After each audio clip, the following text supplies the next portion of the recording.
انشاءاللہ یہ IMF کا مشن اگلے 7 سے 10 دنوں میں یہاں آئے گا، اور اس کا مقصد ہی یہ ہے کہ جو اس میں جو کانٹورز ہیں، جو اس کے خد و خال ہیں پروگرام کے، کتنا عرصے کے لیے ہوگا اور اس کا حجم کیا ہوگا، ایگزیکٹلی یہی ہم ڈسکشنز یہاں کریں گے انشاءاللہ اگلے 8-10 دنوں میں. تو اس میں پھر ہم آپ کو اس کے بارے میں آگاہ رکھیں گے جب وہ کنکلوڈ ہو جائے گا، جو ہمارا وہ تقریباً 10 دنوں کے لیے یا 2 ہفتوں کے لیے یہاں موجود ہوں گے. مجھے خود بتائیے کہ 9% ٹیکس ٹو GDP ریشو، یہ کس طرح یہ ملک چل سکتا ہے؟ میں نے اس دن بھی یہ کہا، اور میں نے بڑے مدمانہ طریقے سے یہ بات کی ہے کہ اللہ تعالیٰ نے یہاں لوگوں کو بہت وسائل بھی دیے ہیں اور ان کو بہت بڑا دل بھی دیا ہے جو فلینتھرپی کا ہے، اور اتنی گیونگ ہم کرتے ہیں. لیکن وہ جو گیونگ ہے اس سے اسکول، کالجز، یونیورسٹیز، ہسپتال تو چل سکتے ہیں، فلانتھرپی سے ملک نہیں چل سکتے. دورہ ہوا ہے جو سعودی ڈیلیگیشن یہاں آیا ہوا تھا، اور یہ بہت بڑا کانفیڈنس جو انہوں نے اظہار کیا کتنی تیزی سے، اور اتنی بڑا ڈیلیگیشن جو وہ لے کر آئے، اور بڑے اچھے مذاکرات ہوئے بٹوین بزنس ٹو بزنس. لیکن یہ دیکھیں، اس کا ایک پس منظر ہے کہ پچھلے 10 مہینے سے جو ہمارے معاشی اہداف ہیں وہ سب صحیح سمت میں جا رہے ہیں. جو تجارتی خسارہ ہے وہ اب بالکل قابو میں ہے، less than $1 billion for the entire fiscal year. Agriculture GDP ماشاءاللہ ہماری گرو کر رہی ہے 5% پہ on the back of bumper crops. اس کے علاوہ جو ہمارا فارن ایکسچینج ریزرو ہے وہ آپ کو پتہ ہے کہ 15 دنوں کے امپورٹ کور پہ جا چکا تھا، جو اب 9 بلین سے ایکسیڈ کر چکا ہے، اور now we are close to 2 months of import cover. Currency الحمدللہ اسٹیبل ہے. انفلیشن جو 38% پہ تھی وہ اب 17% پہ آ چکی ہے اور بتدریج کم ہو رہی ہے. تو یہ سارے وہ چیزیں ہیں جس کی وجہ سے ملک میں استحکام آ رہا ہے، معاشی استحکام آ رہا ہے، اور کانفیڈنس بڑھ رہا ہے. میں نے سعودی ڈیلیگیشن کی بات کی، لیکن کچھ سرمایہ کار امریکہ اور یورپ سے بھی پچھلے 2 دنوں سے میں ان کے ساتھ ملاقات میں ہوں، اور سو ملک جو ہے اللہ کا شکر ہے کہ صحیح سمت میں بڑھ رہا ہے. آپ کو آلریڈی علم ہے کہ IMF والی ٹیم جو ہے وہ بھی انشاءاللہ اس مہینے آئے گی، تاکہ ہم ایک بڑا اور لمبا پروگرام ان کے ساتھ کریں جس میں اسٹرکچرل ریفارمز جو ہیں وہ بڑی امپورٹنٹ ہوں گی. ایک تو یہ میکرو اکنامک اسٹیبلٹی جو ہے اس کو ہم انشاءاللہ پرماننس کی طرف لے کے جائیں گے، اور دوسرا یہ ہے کہ جو اسٹرکچرل ریفارمز ہیں جس میں ہم نے ٹیکس کو بڑھاوا دینا ہے. ٹیکس ٹو GDP میں بار بار بات کرتا ہوں، 9% جو ہے وہ سسٹینیبل نہیں ہے، تو اس کو ہم نے 13 سے 14% کی طرف لے کے جانا ہے. انرجی کی جو ریفارمز ہیں، جو پاور منسٹر صاحب اور پیٹرولیم منسٹر اس کو آگے لے کے بڑھ رہے ہیں، اور جو اسٹیٹ اونڈ انٹرپرائزز ہیں ان کے جو خسارے ہیں ان کو کم کرنا ہے اور اس کو پرائیویٹائزیشن کی طرف لے کے جانا ہے. تو دیکھیں یہ تو سارے وہ اقدام ہیں جو ہم نے ریونیو بلڈنگ میجرز کی طرف کرنے ہیں. پھر ہم نے اپنے اخراجات کو جو ہے اس کو کم کرنا ہے. اب اس کے کئی طریقے ہیں. ایک تو یہ ہے کہ ہم پبلک پرائیویٹ پارٹنرشپ کی طرف جائیں. میں ہمیشہ حکومت سندھ کی تعریف کرتا ہوں کہ انہوں نے اس کو بڑا اچھا ماڈل استعمال کیا ہے. اس کو فیڈریشن میں بھی استعمال ہونا چاہیے، اور بھی جو ہیں صوبے اس میں بھی استعمال ہونا چاہیے، تاکہ جو انفراسٹرکچر ہم نے آگے بلڈ کرنا ہے اس کو پرائیویٹ سیکٹر جو ہے وہ اس میں گورنمنٹ جو ہے پالیسی فریم ورک دے اور وہ اس کو آگے لے کے چلے. اب اسی میں ہم اور بھی چیزوں کو دیکھ رہے ہیں کہ دیکھیے یہ جو پینشن ہے سارا سلسلہ، اور آپ کو پتہ ہے کہ یہ کافی بڑی لائبلٹی ہے، پر اس کو ہم نے آگے کیسے لے کر جانا ہے. اور اس میں اس کو 2 نظریوں سے دیکھتا ہوں. ایک تو یہ ہے کہ الحمدللہ جو اللہ تعالیٰ صحت دے اور لمبی عمر دے، تو میں تو یہ کہتا ہوں age is now just a number. 60 is the new 40. تو یہ میں جس ادارے کو چھوڑ کر آیا ہوں اس میں بھی ہم نے یہ پچھلے سال ایکچولی پرائیویٹ سیکٹر میں یہ پہلا قدم اٹھایا تھا کہ ریٹائرمنٹ ایج جو ہے ہم نے 60 سے 65 سال کر دی تھی، because those are your most productive years. اور اسپیشلی جو آپ کا ایکسپیرینس ہے اس کا تو پورا نچوڑ جو ہے وہ یہ آپ استعمال کر سکتے ہیں بائی ایکسٹینڈنگ دا ٹرم. اور دوسرا یہ ہے کہ اوبیسلی جو پینشن کا بوجھ ہے اس کو اس طریقے سے by changing the service structures over a period of time. یہ کوئی ایک چیز نہیں ہے کہ ایک دم آپ کو سوئچ آن کر دیں تو یہ ہو جائے گا، لیکن آپ نے اس کو اس طرف اب لے جانا ہمیں پڑے گا، تاکہ یہ جو پینشن کے خاص طور پہ جو خرچہ ہے یہ آہستہ آہستہ یہ ہمارے قابو میں آئے. تو یہ میں کچھ باتیں کرنا چاہتا تھا تاکہ آپ کو تھوڑا سا آئیڈیا ہو کہ اس وقت ہماری ترجیحات کیا ہیں. تو مشتاق صاحب دیکھیے یہ چیزیں ایک دوسرے کے ساتھ منسلک ہیں, کیونکہ یہ جو یہ شروع ہوا, جو یہ میکرو اکنامک اسٹیبلٹی کا جو اس وقت فیز ہے ہمارے پاس, تو وہ شروع ہوا جب پرائم منسٹر نے 9 month اسٹینڈ بائی اگریمنٹ کو ہی took it through the finishing line.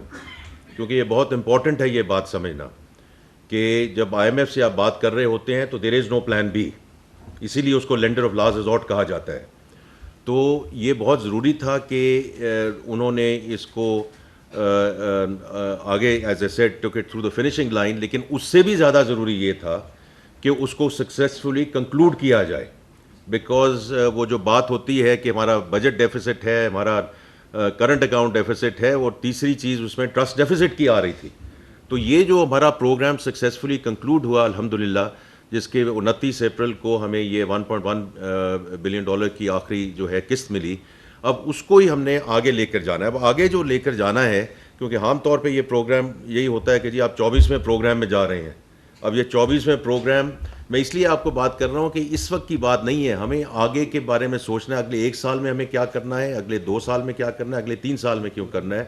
کیونکہ یہ ہم ابھی سے ایگزیکیوشن اس کی شروع کریں گے تو انشاءاللہ we will not go into the next I M F programme. اس میں ایکسپورٹ لیڈ گروتھ ہے, اس میں جو فارن ڈائریکٹ انویسٹمنٹ ہے جس کے لیے سارے انویسٹرز آئے ہوئے تھے, اور تیسری چیز یہ ہے کہ ہم نے واپس کیپٹل مارکیٹس میں جانا ہے, کمرشل بورنگ میں جانا ہے, تاکہ we do not run out of dollars جب ہماری گروتھ ہوتی ہے.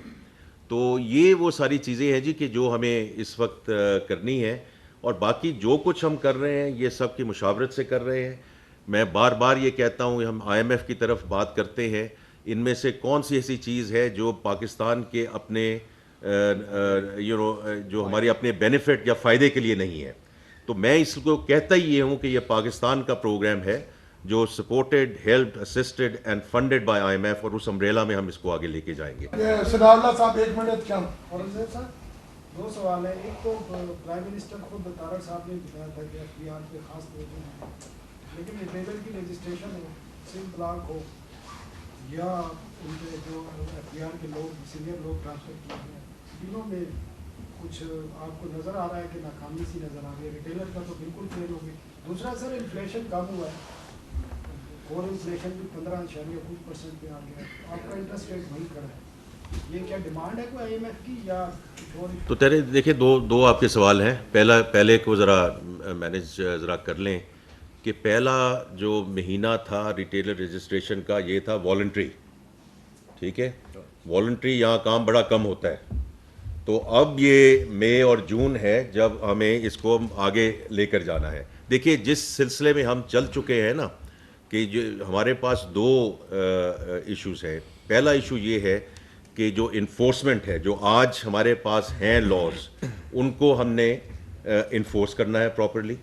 اور دوسرا جو ہے, اور اس میں یہ پوائنٹ آف سیل مشینوں کا ہے, ٹریک اینڈ ٹریس کا ہے. ٹریک اینڈ ٹریس پہ بھی میں ایک مفصل آپ سے گفتگو کروں گا کہ جہاں فنکشنالٹی اویلیبل ہے, جہاں امپلیمنٹیشن نہیں ہوتی ہے, تو اس کی وجہ سے جو ہمیں محصولات میں اضافہ ہونا تھا وہ پچھلے 3-3.5 سال میں ہم نہیں کر سکے. تو لیکن اس کو ٹھیک کرنا ہے کہ نہیں کرنا, right. I think that is the important thing that we have to understand کہ ہمارے پاس اب چارہ نہیں ہے. ہمیں یہ چیزیں اب جس سمت پہ ہم چل پڑے ہیں, یہ آپ کے سامنے میں نے ذکر کیا گا. مجھے خود بتائیے کہ 9% tax to G D P ratio, یہ کس طرح یہ ملک چل سکتا ہے. میں نے اس دن بھی یہ کہا, اور میں نے بڑے مدمانہ طریقے سے یہ بات کی ہے کہ اللہ تعالیٰ نے یہاں لوگوں کو بہت وسائل بھی دیے ہیں, اور ان کو بہت بڑا دل بھی دیا ہے جو فلینتھرپی کا ہے. اور اتنی گیونگ ہم کرتے ہیں, لیکن وہ جو گیونگ ہے اس سے اسکول, کالجز, یونیورسٹیز, ہسپتال تو چل سکتے ہیں. فلینتھرپی سے ملک نہیں چل سکتے. ملک صرف ٹیکسز دینے ہی سے چل سکتے ہیں. تو یہ آئی تھنک کہ ابھی ہمیں تھوڑا سا موقع دیں. ابھی یہ ہم نے یہ وہ ساری چیزیں ہیں جو ہم اس کو آگے لے کر جا رہے ہیں, لیکن ہمارا جو کمٹمنٹ ہے to this is very important. اور جب میں نے مشاورت کی بات کی ہے کہ اگر فرض کریں کہ یہ جو سمز والا آپ نے سم والا معاملہ اٹھایا ہے, اس میں میں کہیں دیکھ رہا تھا کہ جی وہ فورن انویسٹر ناراض ہو جائیں گے اور یہ ہو جائے گا.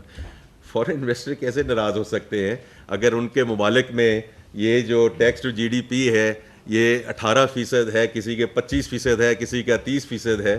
تو اگر ہم کیا کہہ رہے ہیں کہ جن کے پاس 3,000 4,000 5,000 10,000 کے وہ موبائل کے بل دے رہے ہیں وہ فائلنگ کیوں نہیں کر رہے ہیں؟ تو یہ وہ ساری چیزیں. اچھا یہ تو آپ کا یہ ہے کہ دیکھیں اس میں کئی چیزوں پہ ہم آگے بڑھ رہے ہیں اور انشاءاللہ ہم بڑھتے رہیں گے.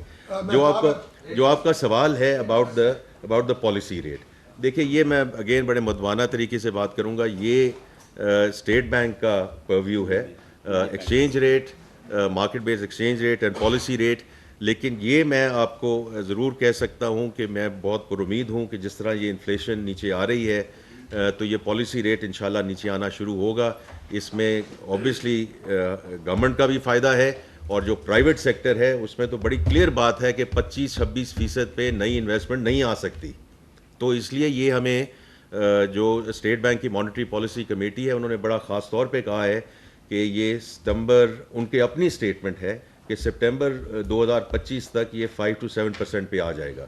تو آئی ایم شیور جی انشاءاللہ کہ یہ ہم جون جولائی اگست میں ہمیں یہ ریٹ نیچے آتا نظر آئے گا. مہتاب حیدر صاحب دی نیوز سے. سر میرا پہلا سوال یہ ہے کہ یہ آئی ایم ایف کے ساتھ جو آپ کی بات چیت چل رہی ہے سر, اس میں تو یہ بتائیں کہ آئی ایم ایف کا ڈیلیگیشن کا پاکستان آ رہا ہے, آپ کا پروگرام کا سائز کتنا ہوگا, کیا کلائمیٹ فائنینس کو آپ کریں گے؟ اور دو فوکس ہے سر, ایک محصولات اور دوسرا اخراجات بھی کریں.